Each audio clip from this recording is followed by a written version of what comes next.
only vehicles like cars can use this tunnel every single day.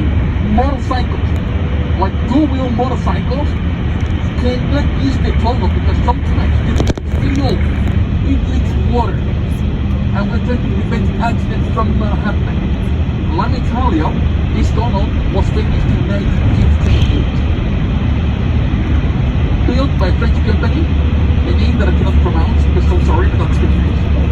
I wish I could, but I can't. So would you mind if I sit down here? I've been standing out on the middle for 3 hours, so can I sit? So you may see everything, right? Because of the country, things everywhere, because from this point on, we are inside what it's modern and fantasy.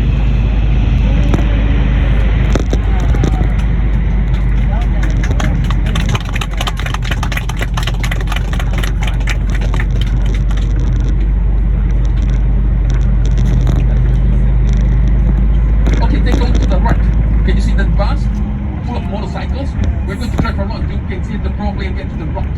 The bus, it's used to transport those motorcycles I told you that cannot go through the tunnel. So we need that special bus to transport the motorcycles with the owners. So take a look to the left also. Can you see a fort, a long fort? Yes. There is a short place, like light and red, on the bottom. Yes. That's going to be a restaurant. It used to be part of the fort. It's taking the ship with those parents attached full of cannons. It's lovely. So this is modern heaven. What's the difference between modern and old heaven? Okay, the first difference, it's the street. It's paved road everywhere around the modern. Around the old, it's cobblestones. Around the modern, every building was built after the 20th century. Around the old, it was built before the 20th century. And also, there is one more thing. Can you see that piece of wall in front of the wall? You're going to see in a couple of seconds. There is a piece of wall near a building. That piece of wall, it's showing us the wall that used to protect the city from those pirate attacks. Alright? That wall got demolished in 1863 because the city got too big.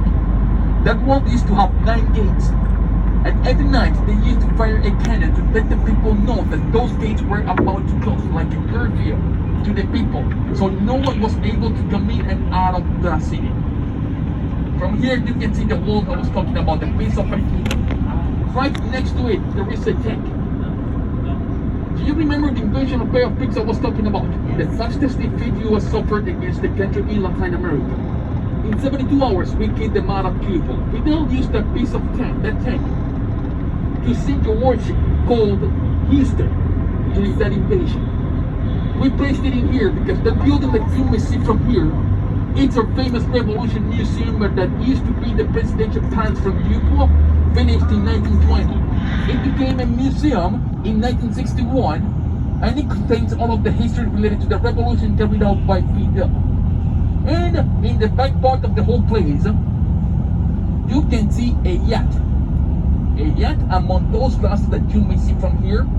Remember when I told you that 82 fighters fought for Cuba during the beginning of the revolution? That they started the revolution with 82 fighters? Well, 82 fighters came to Cuba from Mexico because they were exiled from Cuba because when they were here, they attacked the garrison, they were captured, and they were forced to leave Cuba because the president, Fulgencio Batista, wanted to kill them. So they were forced to leave Cuba to prepare the war in 1952. Then Fidel and those fighters came to Cuba using that yacht.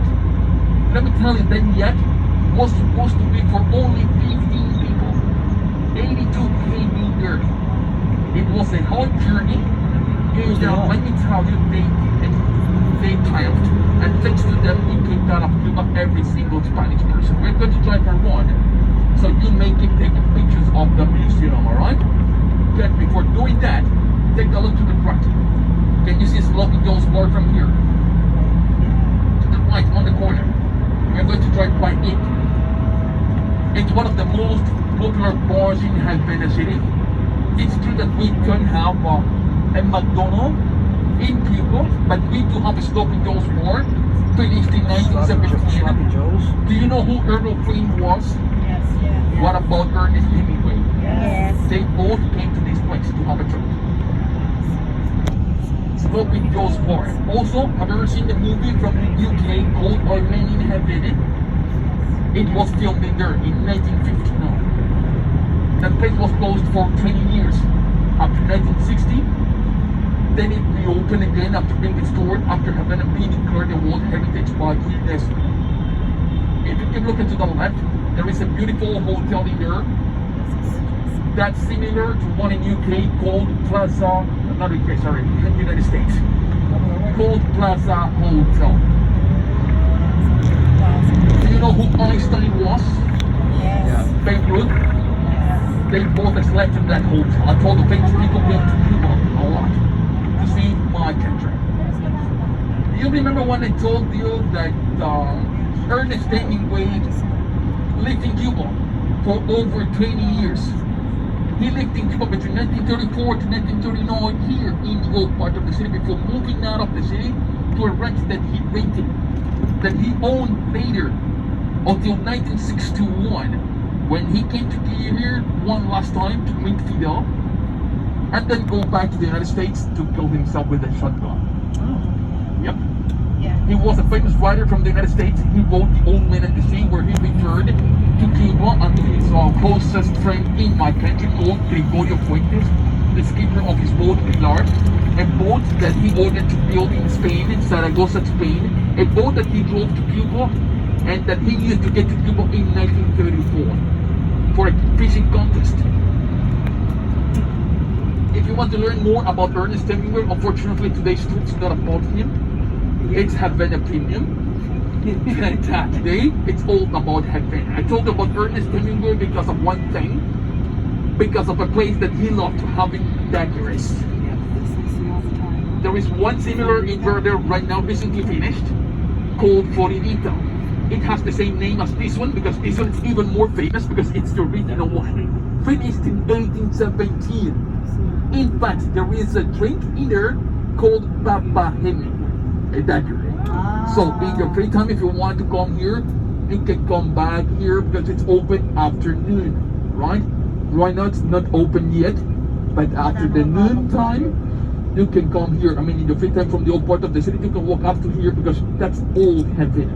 From the Floridita bar on, that's the old part of the city. It's not far away from the place I'm going to drop you off at the end of the walking tour. And then I'm going to let you know where everything is so you may get to every place.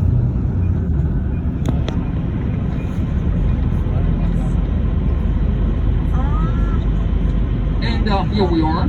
This one to the right that says Floridita and Ernest Hemingway signature in it. That's the Floridita bar. If you look, there is a date here that says 1817. It's the oldest bar in Cuba.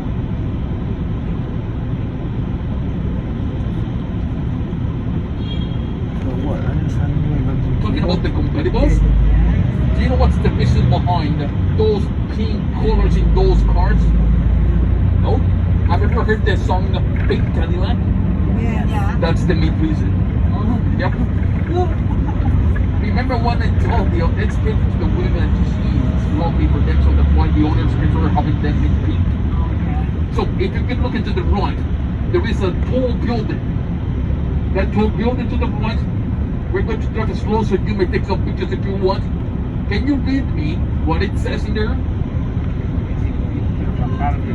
Bacardi. The Bacardi company, that's where it used to be in Cuba during the Americans' time, during 1930. It used to be the highest building in Havana with the 42 meters high. Let me tell you, that place still related to the rum making, but it's owned by a Cuban company.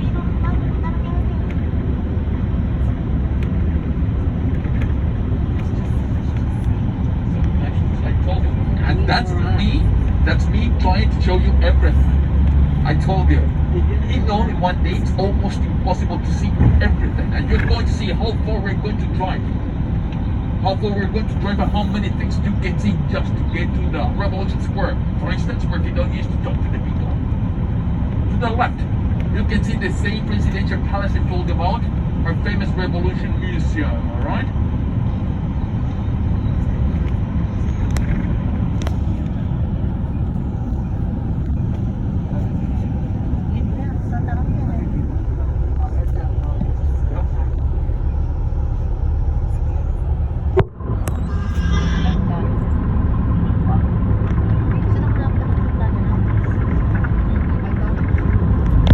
forgot to tell you something important. I lied to you.